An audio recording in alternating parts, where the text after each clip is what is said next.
if somebody's been like really mean to me, I just like call her and she's like, oh my God, I can't believe that person would do that. Like if I tell my mom about you, you are like X'd off the list. Dude, it's so right though.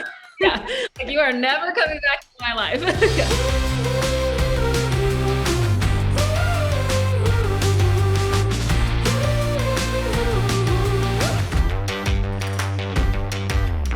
Hey friends, it's your girl, Emily Curl. Welcome back to my virtual studio. Today, we're hanging out with country music singer and songwriter. We have Tenille Arts here with us. Tenille, it's so good to see you again. Hello, thanks for having me. It's so good to see you too. Last time we were here, we were drinking to your album. We were pairing some songs with some tracks.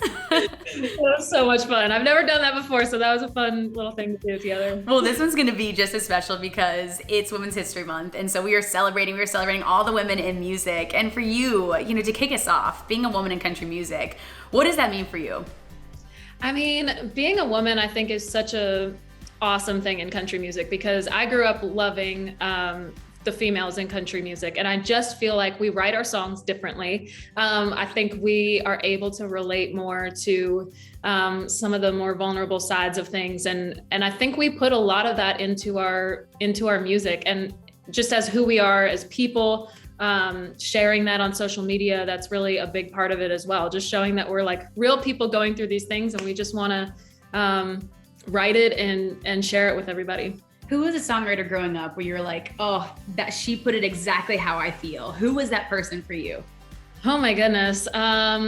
There's so many incredible songwriters out there, but I'm probably going to go more of like the artist songwriter because I feel like Shania Twain did a really great job of like giving us those like super fun night out songs and then also giving us some of those real vulnerable tracks in there as well. So I feel like she had this like perfect balance, and obviously that's why like every woman out there loves her. I know. Still, that don't impress me much. That is still to this day a pillar for me. It's so sassy and like, man, I feel like a woman, like those are songs that like when they come on, like even Goodbye Earl, I'm like, they're literally talking about killing a guy. But it's like, it's so empowering and so much fun to like sing those songs. You just like feel sassy when you sing them. In your personal life, like I feel like there's so many women who shaped my life. I have two sisters, my mom, of course, my grandmother. It's like when you think about the woman that has most impacted you and shaped who you are right now, who comes to mind?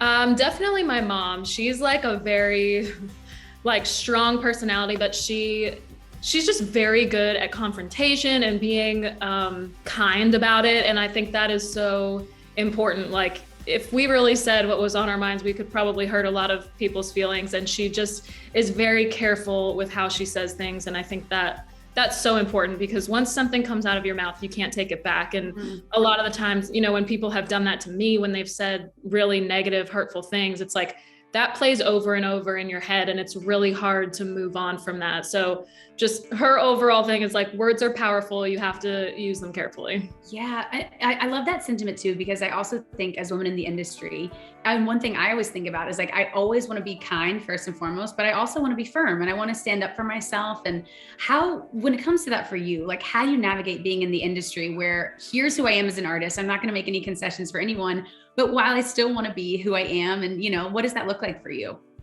It's definitely kind of like, it was difficult for me to like find a balance at first of like, I knew who I was, but I would find myself getting into rooms and not being as strong and as confident as I thought I was going to be walking in, and maybe not speaking my mind as much as I should have, or being, more strong in my feelings about my music and what I think is the best, for my album or for a single or whatever. But since I've made more decisions that have turned out well, I can kind of trust that more and like really lean into that, being like, I have proof of like these times where I have, spoke my mind and it turned out to be a really great thing. So I feel like my instincts are good, and I've just kind of learned to trust my gut and really lean into that, because I think if you feel like it's not right, it's usually not right. And that goes with like everything in life, not just being an artist. So that's just like something that I lean on heavily. It's just like, I need to be strong in who I am, and hopefully that reflects through my music. And the vulnerable side really comes from being vulnerable on social media, sharing, my struggles and everything like that, and also sharing it in the music. Yeah, I'm glad you brought that up because I feel like, again, as part of the industry, social media is a big part of it. And again, it's so nice. I feel like for you to get to connect with your fans, and especially in your songwriting, we feel that through you. Has it been tough, like sharing parts of your life? Because I feel like with social media, there's the good and the bad. How do you deal with the boundaries of that for you? And what does that look like? I used to be like super private about my life and like didn't share anything. But then I found the more that I shared, like the more people were relating to my songs because they knew it was coming from a real place. Like when I write a love song, it's about my boyfriend. They know that. When I write about breakups, it's something that I've talked about in the past, or, you know, like I've touched on it in the past. So they know like that was a real breakup. She can talk from experience. So it's kind of that like delicate balance of sharing your life, not oversharing, but like if you do feel vulnerable, like a few weeks ago, I didn't fit into a dress that I absolutely love. And I've had it for a while. And it was so shocking to me when I put it on that it didn't fit. And I was so upset. And I caught myself, you know, saying some pretty negative things, you know, in my head about my body. And then I remembered that I wrote a song called That's My Friend You're Talking About. That's like basically saying like, don't be so hard on yourself. And I had to kind of catch myself. And you know, I posted on social media that I was feeling, you know, not so good about myself. And then I remembered about this song and, you know, just saying, hey, there's probably a lot of us that felt like that today when we got dressed. So if anybody else feels like that, like, so do I.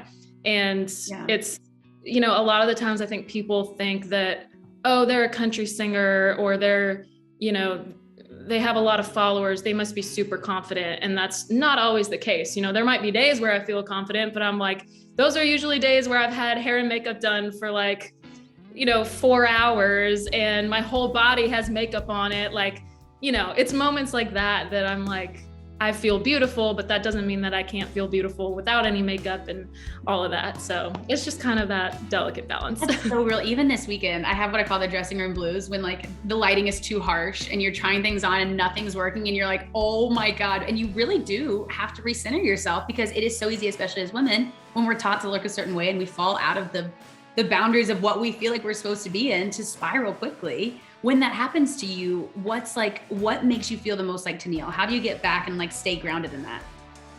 I think just realizing that like, when I look in the mirror, I don't have to look like what I looked like when I was 18 years old. You know, like we're all gonna grow and, you know, our bodies are gonna change. We're going to go through ups and downs. And I just have to remember, you know, if I'm looking in the mirror and saying, oh, well, I don't feel great about myself right now.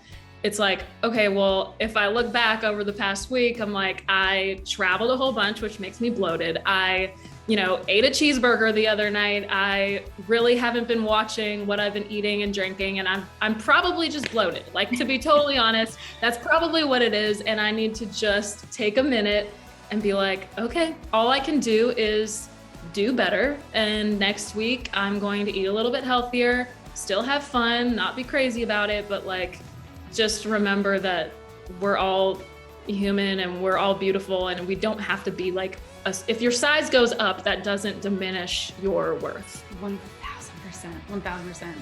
Let's talk about love for a second because I love your relationship. Before your boyfriend, what's one lesson that you learned in love or maybe something you no longer tolerated? So when the right relationship came along, you were like, okay, this is what I know that I want and this is how I know this is right.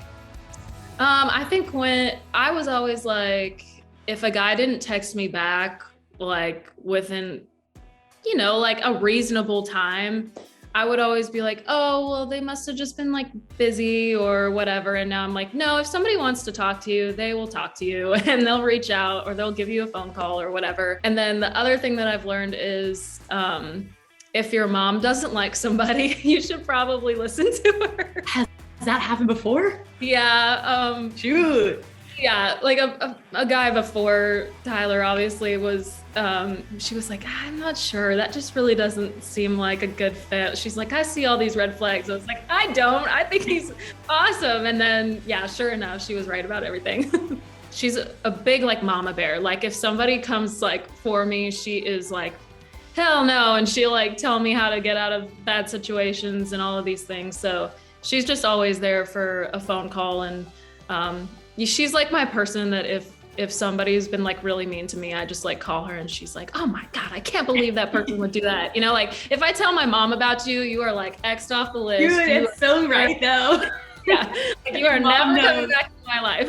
Yeah. Tenille, I want to transition a little bit because there's something else I wanted to ask you about, because again, it's something we don't talk about often as women, and there's a lot to making it in the music industry, and finances is something that's one of them. I feel like as I've gotten older, I've become more financially independent and financially literate. What would you say, how important has that been on your journey as a musician? And what would you say to other women who are like trying to find their financial footing? It's definitely tough, you know, in the music industry. I was fortunate enough to sign a publishing deal when I first moved to town, and it wasn't much, and I was definitely like a little broke when I first came to town, and it was tough because that's when you want to be going out, you want to be meeting people, and you want to look good, you want to dress good, and like all of these things, and that can be really tough on a budget. So I would literally go, you know, shop at secondhand stores. I was always just finding ways to keep up with everybody, but doing it on a budget. And then now feeling a lot more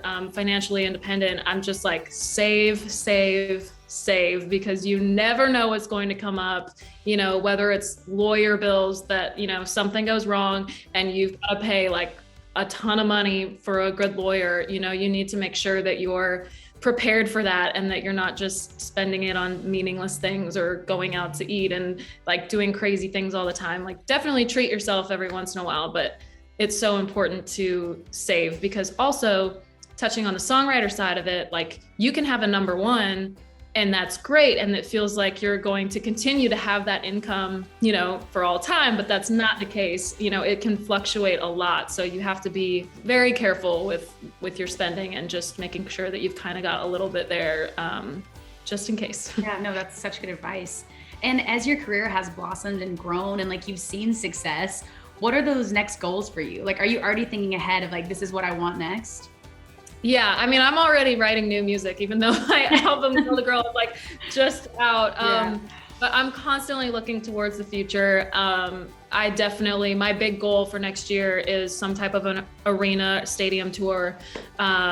You know, it's so fun to get to be out on the road with multiple different people right now and kind of like figure out what my set list feels like in different situations. But I think it'd be really fun to be out on a steady tour that's long-term and that I can really focus in on one show. And I just feel like I'm kind of one of those people that the more I do it, the more comfortable I feel. And I think by the end of that tour, I'm going to be a completely different performer. So I'm looking forward to that. Okay, last question for you is, whose badass female energy do you channel when you need a little extra muscle? Ooh, so I used to have a really, really bad stage fright, like horrible. Like my mom would have to like push me out on stage. And so we came up with an alter ego and her name is Dolly. So yeah, little bit of Dolly Parton and yeah, just kind of walk out there and be yourself. So that's kind of who I channel. So like, honestly, before you get on stage, do you think of Dolly? Like, are you like, what would Dolly do in this moment? Do you still do it? I'm like, what would Dolly do? And I also just like in my mind, like change my name to Dolly because I'm like, it's so much easier to like be someone else when you're like super nervous. So yeah, that helps me. You know what's funny is my therapist has actually recommended that before. She's like, it's actually a thing. Like having an alter ego really does help. Well, seriously, I'm like, I should have changed my name like before I ever became an artist, because then I feel like if I wasn't my real name, it probably would have been a whole lot easier for me to not really care. Well, you can like separate the artist from the art. Yeah. Interesting stuff. All right. Well, Dolly Arts, we'll take it. Yeah. Tenille, thank you so much for being here. It's always so lovely chatting with you. And hopefully next time we see you, we'll be in person. I hope so. Thank you so much for having me. You're always just so much fun to chat to. I appreciate it. Yay. I'm so glad.